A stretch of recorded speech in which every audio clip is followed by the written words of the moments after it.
Have you ever heard that FUN stands for finally unwinding nerves? Do you need that right now? We all need a little fun. I'd say more than you probably think. And I don't mean fun like reckless fun. I mean where you just forget about the heavy shit and you just blow off steam, smile, laugh, dance. Stop thinking so much about regular life stresses and things that bog us down and make us feel like we're not good enough. It's the kind of fun where everything pauses and it's just time to give in. Things get heavy and we need to let go. Finally, unwinding nerves.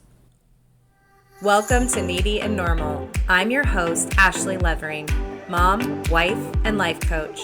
After hours of coaching and learning from my own life, one thing is clear: meeting your needs is essential for a better life. Here, we'll talk about your needs and not only learn to accept them, but tend to them without guilt. Let's get needy.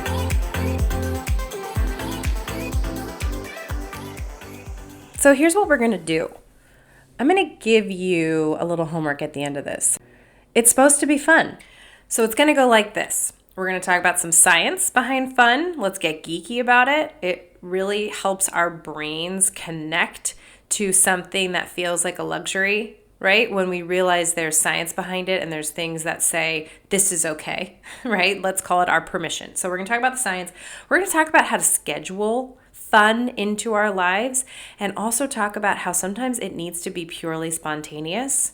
And we're going to give some ideas. Here's some things to consider when you are thinking, well, what can I do for fun? If you are at that place in your life where that's a question you ask yourself, you really need this. Everybody needs fun, but if you're at the point where you're like, I'm so busy, I'm so stressed, whether you're a hardworking career person, a mom, a dad, if you're asking yourself, well, what do I even do for fun? Then please keep listening. So we're also going to talk about the mindset behind fun, along with perspective shifting tools that you can take with you after this episode and make use of it. Let's start with a little science. So I found this great article on livingprettyhappy.com. Says studies have demonstrated how fun can lower depression, gives us greater social support, reduce blood pressure and cortisol, the stress hormone, and increase our perceived physical function. Fun can make us smarter. Fun can make us feel those endorphins releasing and give us that natural happy high.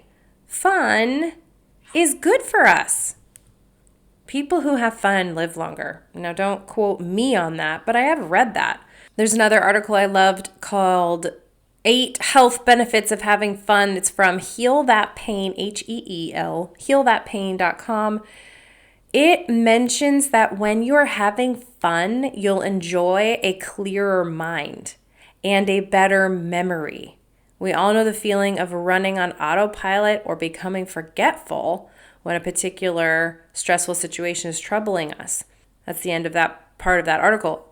The point being, when we have fun, it helps our brain. It helps us find that clarity. This is why, I don't know if you've heard of this, this is why corporations have a fun area, a lounge, a basketball court, a gaming area. It's when you kind of let go of the grind for a moment. Sometimes your best ideas will float into your head. Think about it. When we're not so in it, it gives our brain a rest. We can have good ideas. We can have aha moments. We can feel more clearly about a decision we're going to make. A lot of times I'll tell clients, okay, if you're having this stuck moment and you just can't seem to wrap your head around it, especially at work, or just when you're in the middle of a stressful moment at home, or you're just trying to figure out how to make a clear decision, go outside. Go walk around, go clear your head, go for a little jog, go dance it out. Find something that you enjoy that pulls you away from that stuck moment. And then lo and behold, ideas will float into your head. Something will feel better. It's proven. Let's talk about busy versus full. We are in this culture of, I'm so busy. I'm so busy. You've heard this, right? You probably said it yourself. We're just so busy this weekend. Oh my gosh, I've been so busy this week. Busy has a little bit of a negative connotation. I promise I'm not going too far off base here. But when you say I'm busy, sometimes that means you're doing a lot of things you don't necessarily want to do. That's not fun. When you say your life is full, I feel like that's more of an intentional way of saying the things I'm putting into my day, into my week, into my month, the things that I typically would say are making me busy are actually purposeful, which makes it feel full, which is more positive. I'm putting things in my life on purpose. It is full, not busy. I try and use that very often. That's a little mindset trick too. So I ask someone, are you busy doing things you don't want to do, or is your life full doing things you want to do? And part of having a full life, full calendar, can include having fun. So let's talk about how to schedule your fun. When you look at the weekend, that's probably your easiest go-to, right? Okay, so Friday night, I'm going to schedule something fun, or Saturday night, or maybe you do like a Sunday fun day or Sunday brunch or whatever strikes your fancy. Maybe climbing a mountain, going for a hike is fun. We're going to talk about ideas, but the point being, fun is something you can schedule in. It's something that we all need. Like I said, it disconnects you from the grind. It allows your brain a rest in different ways. Sometimes it's your body having a rest if you have a very physical job, or you've just been using your body in a lot of ways during the week. Or what I love doing is trickle fun into every day. Do something fun every day. Call it a reward at the end of the day. Call it just something you need. Truly. That's okay. Give yourself permission. We're also going to talk about this mindset, because there's this whole guilty layer of, well, if I'm off having fun and I'm not doing things I'm responsible for, or taking care of that project for next week, whatever it may be, we get this idea in our heads that we're doing something wrong by having a good time or pausing what we're doing to enjoy ourselves and smile. You know, smiling is actually really, really healthy for you. In fact, there's science behind smiling too. When you smile, it sends really wonderful signals to your brain to tell it to stand down a bit. Yep, that's true. Okay, so schedule it. Put it on the calendar. I would suggest putting it on your calendar every single day. And if not, at least once a week. You can do that. I already gave you a clue as to your homework assignment. Once a week, you can put something fun on the calendar. Okay, so let's talk ideas. If it's difficult for you to come up with, okay, well, what do I think is fun? What could I put on my calendar that would be enjoyable and help me say, I'm having fun? I'll give you an example. I was coming home from the gym. I'd had kind of a hard morning, and I texted my good friend who happens to be my neighbor, which is very convenient. And I said, let's have a dance party in your driveway. If you're listening, you know who you are. Let's have a dance party in your driveway. And unfortunately, we weren't on the same schedule in that exact moment. But in my brain, I thought, I need to shake it off. I need to loosen up. And it would be really fun to have a little impromptu dance party with someone who I like to be around, who lifts my spirit. And hopefully I do the same for her. And it just was it was a fun idea, and it was spontaneous. So when we talk about ideas, let's also remember that sometimes things will come up spontaneously, whether it's an idea or an opportunity, both, right? Go for it. Sometimes fun needs to not be scheduled, but sometimes it does, otherwise you might not do it. You know what I mean, right? I would love to know what your favorite song is to jam out to and just let it go. If you have kids, the kids always love an impromptu dance party. I mean, at least my kids do. We always do it. And it's for their benefit and mine. And it's a really instant way to forget what was just dragging you down if you're having a moment, right? Okay, so dancing, playing, whether it's physical, like a game of volleyball, for example, or a board game, or some kind of interactive game, like do you have game nights with friends? That's fun. That's where you're focused on the game itself and the objective of the game itself. And so it forces you to be present, right? So you have to pay attention to what you're doing, and hello, it's fun. and you blow off steam that way. Okay, so how about exploring? Maybe you like to travel. Maybe it's fun to visit a town you haven't been to, or a town you'd love, or your own town, and just explore. Let's see what kind of shops there are, or restaurants, or maybe it's going on a hike and exploring a new trail. Maybe it's going shopping, eating at a new restaurant, whatever you consider to be fun, it counts. If you would say the words, oh my gosh, I'm having so much fun. Oh, this is so much fun. Fun for me is sitting on a couch with a good friend. Maybe there's a drink in my hand and just giggling about random shit or just talking about life. And I will catch myself being at the end saying, oh my gosh, this was just what I needed. This was so much fun. So that's the goal, right? For you to be able to say at the end of whatever the fun activity is and say, that was just what I needed. That was fun. I needed that fun in my life or in my week or in my day, whatever it will be. So here's the mindset. We want to think about fun as not a luxury, but a need. We do need to have fun. We do need to rest our brains from the stresses of life. We do need to relax our bodies and kind of melt into a present moment. It's good for our health. Remember that. So if you have to tell somebody and kind of yank yourself away from that guilty moment, hey, I'm going to go do this thing because it's going to be fun and I just need it and I can't wait. Just own it. That's something I use a lot. Own it. Own the fact that you need to have fun sometimes, especially if you're one of those people who says, I don't even remember the last time I had fun. Definitely allow yourself the permission to need it. So attach your belief system, if you will, to the fact that we all need to have fun. It feels good. It's good for you. And you know what? You can invite other people in to have that fun with you. I don't know about you, but when you invite someone to be a part of something good, it like turns off the guilt-o-meter because you're not doing it alone.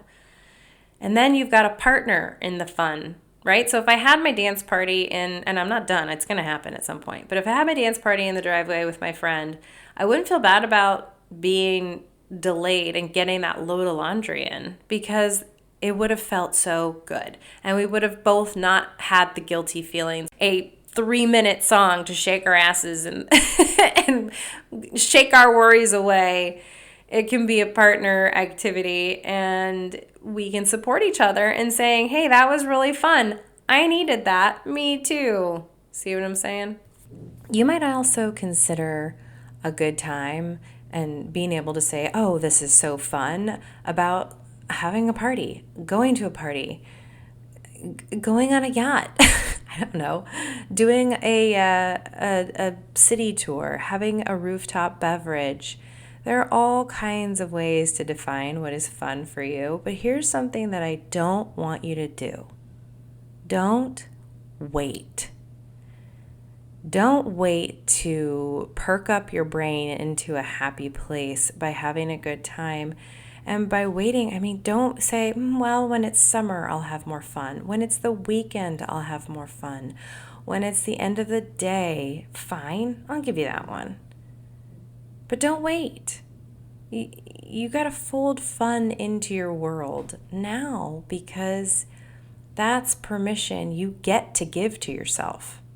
It doesn't have to wait, especially if you're going through a hard time, right? It is a delightful distraction to have fun when you're going through something. And I'm not saying have fun instead of processing your thoughts and feelings towards something difficult. But when it's really overwhelming, having a good time is often essential. So don't wait. If you wait too long, you're going to be like Kristen Wiig's character on Bridesmaids. It's my favorite scene in the whole movie when she's on the airplane and I think she took a Valium or something and she busts into the first class cabin and is like, hey, I'm ready to party. Right? I love that scene. I say that often. And I'll be honest, I'm one of those people that likes to have a good time and And I'm sure a lot of my friends would explain me in lots of words, and one would probably be fun, because I think it's highly necessary. My world is, or can be, stressful because I have to keep a lot of things in motion as far as my kids and the dog and the home and it can, and work obviously, and it can be a lot. And I will gravitate towards fun and a giggle and a delightful distraction any chance I get, because it's helpful. It doesn't mean I'm not going to get back to the grind, but I might have a much better attitude towards it if I take a mental break and learn how to focus my attention in a more positive place. And having fun can help you have that gratitude moment too, where all of a sudden you're able to pause and think, oh, okay, maybe things aren't so bad. Or maybe everything's going to be okay because that felt good and my head's in the right space. And let's be honest about having a reason to have fun. You don't always need one. Sometimes it just feels good and you want to have a good time. Period. Sometimes we want to have fun just because something might not be over stressful or hard that we're tackling. It just might feel good. My mom and I were talking about how sometimes fun can be frowned upon. And I know I mentioned this earlier in the episode. It's, you don't have to feel guilty for pulling away from your quote unquote real life, your responsibilities, because you want to blow off steam and have a good time. My mom and I were talking about dating, and she's 70 and she is a babe. But it's a weird thing to date when you're 70, and she was giggling but also being honest about how, I can't believe I could go out and date and have fun, but I have to, check all these boxes before I feel like I can go and have fun. And here I am, the daughter life coach saying, Mom, just go have fun. Why do you have to have a reason? Why do you have to wait? I mean, you're 70 years old. Like, go. She's like, yeah, you're right. And she brought up an interesting concept that I think actually hits home for a lot of people. If you were raised to limit yourself and say no to a lot of things and not allow yourself to kind of go outside your comfort zone, whether it's dating or trying a new food or going to the party where you don't know anyone or going to the concert that you've never been to, whatever it may be. But if you've been raised to limit yourself, and what I mean by that is you heard from your parents or an influential person in your life, but be careful. So you don't want to be reckless. You don't want to put yourself in danger. You don't want to be unhealthy. I'm not saying go be crazy, but I am saying be a little wild. I am saying let loose a little bit. I mean, hell, I definitely have been bungee jumping and skydiving. I've gotten tattoos. I don't know. Some people might think that's reckless. For me, I connected to it. It felt fun. It was exhilarating. And my mom raised me to be careful and great. But you might have been raised to be too careful. And so you might miss out. You might miss out on having fun that it could feel exhilarating. It could feel plenty safe too.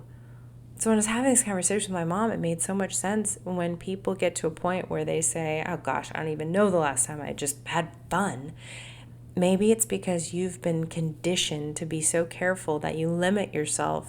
You stop yourself from noticing opportunities that could be just what you need as far as going out and having a good time. So don't wait. It keeps you present. Give yourself permission. It's good for your health, your mind, and your body. It makes you smarter. It helps you stay present. It will send you back into a clearer place once you've come away from reality for a little bit. it is good for you to have a good time, for you to say, oh, that was fun. Okay, so here's your homework assignment. You probably already figured out what it was. Put one fun thing, one fun plan. You all right there, Roy?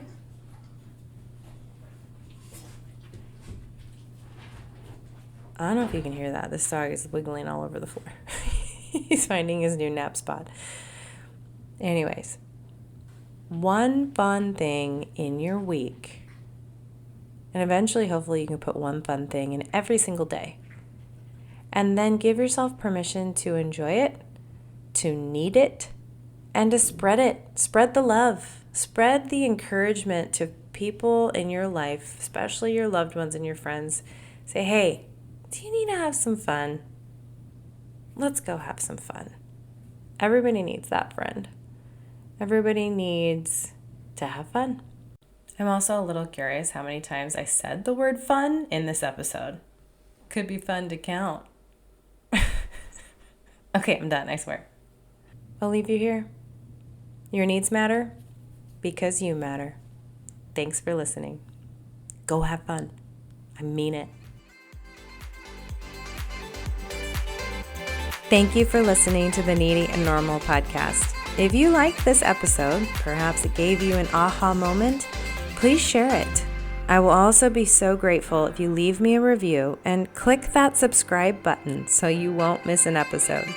For information about coaching, visit ablifecoaching.com.